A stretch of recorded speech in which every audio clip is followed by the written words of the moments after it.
Hello दोस्तों, दृष्टि PCS channel पर आपका स्वागत है। आज हम यहाँ पर सप्ताह की जो भी महत्वपूर्ण खबरें रही हैं उनको राज्य विशेष के संदर्भ में देखेंगे और आज का जो हमारा डिस्कशन रहेगा वह रहेगा बिहार पीएससी पर। तो करंट अपडेट्स प्रोग्राम जो है उसको शुरू करते हैं और पहला सवाल देखते हैं। पहला सवाल है, औरंगाबाद में नवीनगर बिजली घर की तीसरी यूनिट की उत्पादन क्षमता क्या होगी। तो औरंगाबाद में जो तीसरी यूनिट क्षमता है नवीनगर में वह शुरू होने वाली है। तो हमें बताना है कि उसकी उत्पादन क्षमता कितनी हो सकती है, कितनी होने वाली है। ऑप्शन है हमारे पास 520 मेगावाट, 559 मेगावाट, 615 मेगावाट, 678 मेगावाट या फिर एक और विकल्प जो होता ही है उपर्युक्त में से कोई नहीं या उपर्युक्त में से एक से अधिक। तो इसका एक्सप्लेनेशन देखें फिर उत्तर मिलेगा। तो औरंगाबाद में नवीनगर बिजली घर की तीसरी यूनिट उत्पादन के लिए तैयार हो गई है और इससे संबंधित जो ट्रायल्स हैं वे पूरे कर लिए गए हैं। लगभग 72 घंटे के ट्रायल रन को पूरा किया गया है। तो अब इस बिजली घर को इस महीने से व्यावसायिक उत्पादन करने की मंजूरी मिल जाएगी और ये जो पूरी परियोजना है तीसरी यूनिट वाली, तो ये है 660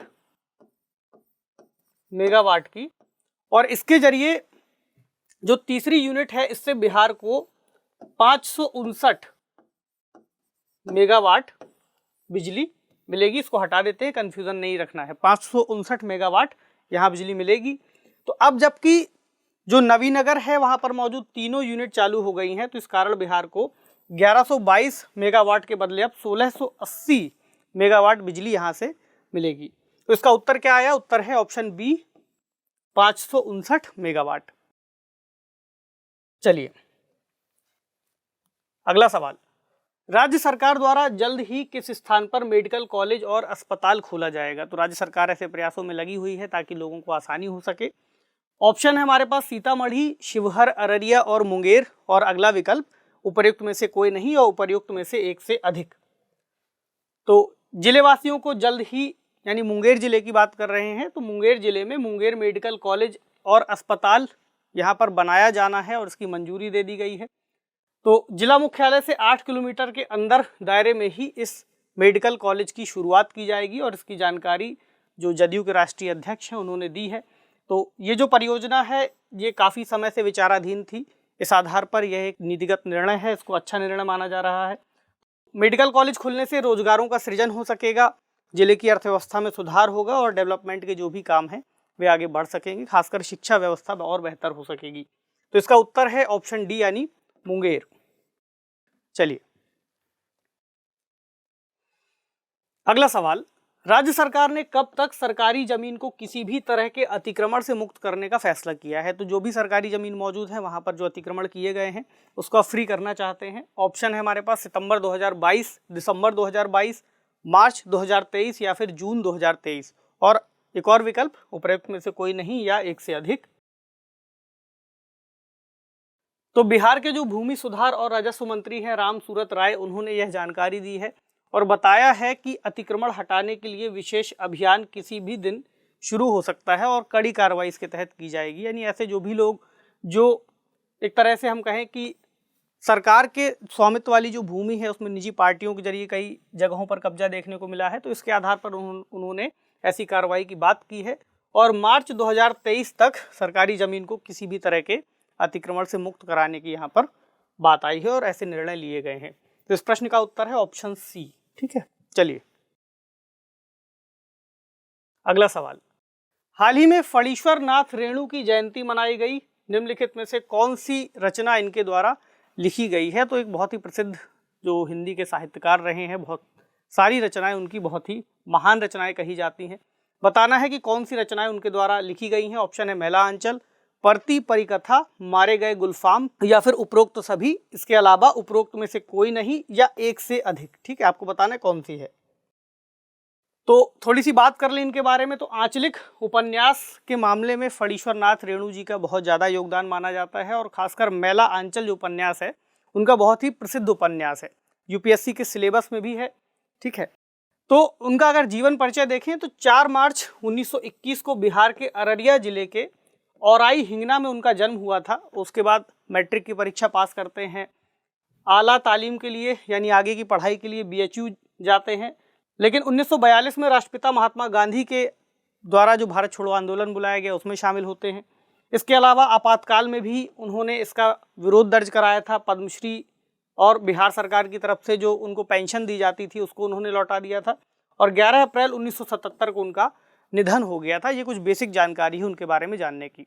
अब उनकी जो कृतियां हैं उनके बारे में बात करें तो उन्होंने कहानी, उपन्यास, रिपोर्टाज, संस्मरण, निबंध आदि हर विधा में खूब लिखा है। और कुछ जो प्रमुख हैं उनमें है मैलांचल, परती परिकथा, एक, आदिम रात्रि की महक, ठुमरी, अग्निखोर, अच्छे आदमी, रसप्रिया, नैना, और जो एक और है तीसरी कसम, मारे गए गुलफाम, ये भी उसमें शामिल है। यानी इसका उत्तर है ऑप्शन डी, यानी उपरोक्त सभी उन्हीं की रचनाएं हैं। चलिए अगला सवाल, बिहार में 0 से 18 वर्ष आयु वर्ग की कुल आबादी में कितने प्रतिशत भागीदारी है? ऑप्शन है 33%, 35%, 40%, 42%, इनमें से कोई नहीं या एक से अधिक। तो जो इकोनॉमिक सर्वे आया है बिहार का उसमें इस तरह की कई सारी जानकारियां हमें जानने को मिली हैं। तो उसके मुताबिक बाल जीवन के आरंभिक साल जो होते हैं स्वास्थ्य और विकास के लिए उनके बहुत महत्वपूर्ण होते हैं। तो 0 से 18 आयु वर्ग का जो समूह है आबादी का असुरक्षित हिस्सा माना जाता है। तो अनुमान बताया गया है कि 2021 में भारत की कुल आबादी में लगभग 33% बच्चे इस आयु वर्ग से संबंधित रहे, यानी भारत की आबादी। लेकिन सवाल किससे संबंधित है? बिहार से। तो बिहार में 0 से 18 वर्ष की उम्र वाली आबादी का हिस्सा उससे भी ज्यादा है, यानी भारत का देखें तो 33%, बिहार का देखें तो 42%। ठीक, यानी देश के कुल बच्चों का यह 12% हिस्सा बनता है बिहार में जो है। इसके अलावा बिहार में 5.18 करोड़ बच्चे हैं अगर संख्या में देखें, जिनमें से 4.66 करोड़ यानी 89.9% ग्रामीण क्षेत्रों में रहते हैं और 0.53 करोड़ बच्चे जो हैं शहरी क्षेत्रों में रहते हैं, जिसका प्रतिशत लगभग 10.1% आता है। तो बिहार के बारे में पूछा गया है कि कितने हैं, तो इसका उत्तर है ऑप्शन डी, यानी 42%। अगला सवाल, 2 दिवसीय सब जूनियर नेशनल रग्बी फुटबॉल प्रतियोगिता में बालक एवं बालिका दोनों वर्ग में बिहार का स्थान बताना है। तो 2 दिवसीय प्रतियोगिता का आयोजन किया गया था। कौन सा स्थान रहा? ऑप्शन है पहला, दूसरा, तीसरा या चौथा, या फिर उपरोक्त में से कोई नहीं या एक से अधिक। तो तेलंगाना के सिकंदराबाद जिमखाना फुटबॉल ग्राउंड पर 2 दिवसीय जूनियर नेशनल रग्बी फुटबॉल प्रतियोगिता का आयोजन किया गया, जहां पर बिहार के बालक एवं बालिका दोनों ने बेहतरीन प्रदर्शन किया और चैंपियन रहे, यानी उन्होंने गोल्ड पर कब्जा जमाया। ठीक है, तो बालक वर्ग से संबंधित कुछ जानकारी है क्वार्टर फाइनल। लेकिन हम अगर फाइनल मैच को देखें तो फाइनल मैच में बिहार ने बालक वर्ग में झारखंड को 10-5 से पराजित किया और यहाँ पर जीत हासिल की। इसी तरह जो बालिका वर्ग है उसमें भी जीत हासिल की। तो इस प्रश्न का जो सही जवाब है वह है ऑप्शन ए, यानी पहला स्थान यहाँ पर उन्होंने हासिल किया। चलिए अगला सवाल, राज्य स्तरीय विद्यालय अंडर 14-17 एवं 19 कबड्डी बालक प्रतियोगिता का शुभारंभ किस स्थान पर किया गया या किया जा रहा है? ऑप्शन है पटना, सहरसा, मुंगेर, आरा, या फिर इनमें से कोई नहीं या एक से अधिक। तो सहरसा में ऐसा आयोजन किया जा रहा है, तो हमें उत्तर मिल गया। इसके अलावा अगर कुछ और जानकारी लें तो जो कला संस्कृति एवं युवा विभाग बिहार सरकार का है और राज्य खेल प्राधिकरण और जिला प्रशासन के अंतर्गत 7 से 10 मार्च तक इस प्रतियोगिता का आयोजन किया जाना है। यानी जो राज्य स्तरीय विद्यालय अंडर 14-17 और 19 कबड्डी बालक प्रतियोगिता है वह चलेगी और 10 मार्च तक चलाई जाएगी। चलिए, तो इसका उत्तर क्या है? ऑप्शन बी, यानी सहरसा। ठीक है, अगला सवाल, 67वीं सीनियर राष्ट्रीय बॉल बैडमिंटन चैंपियनशिप के महिला वर्ग के युगल स्पर्धा में बिहार का कौन सा स्थान रहा? ऑप्शन है पहला, दूसरा, तीसरा या फिर चौथा, या कोई नहीं या एक से ज्यादा। तो एक से ज्यादा स्थान तो वैसे ही नहीं होते हैं। तो मैंगलोर यानी कर्नाटक में खेली जा रही 67वीं सीनियर राष्ट्रीय बॉल बैडमिंटन चैंपियनशिप के महिला वर्ग के युगल स्पर्धा में, ठीक है, बिहार की प्रिया सिंह, पूनम कुमारी और युक्ता रानी की जोड़ी को तीसरा स्थान प्राप्त हुआ है। तो इसकी जानकारी दी गई है और ऐसा कहा गया है कि इन्होंने बहुत अच्छा प्रदर्शन किया है। तो इसका उत्तर हमें मिल गया ऑप्शन सी, यानी तीसरा स्थान यहाँ पर हासिल किया गया है। चलिए अगला सवाल, बिहार में किस स्थान पर 24 लेन का टोल टैक्स प्लाजा बनाया जा रहा है? अच्छा सवाल है। ऑप्शन है अररिया, नालंदा, किशनगंज, कैमूर, उपरोक्त में से कोई नहीं या उपरोक्त में एक से अधिक। तो नेशनल हाईवे 19 इससे संबंधित है और बिहार के कैमूर में 24 लेन के टोल टैक्स की जो सुविधा है उसको शुरू किया जाना है। बिहार सरकार ने फैसला लिया है कि 6 लेन सड़क पर NH 19 के अंतर्गत 24 बूथ वाला टोल टैक्स बनाया जाएगा। यानी अब इस रूट से आने जाने वाले लोगों को दिक्कत नहीं होगी। अभी तक क्या होता था कि ट्रैफिक बहुत ज़्यादा लग जाता था, जाम लग जाता था।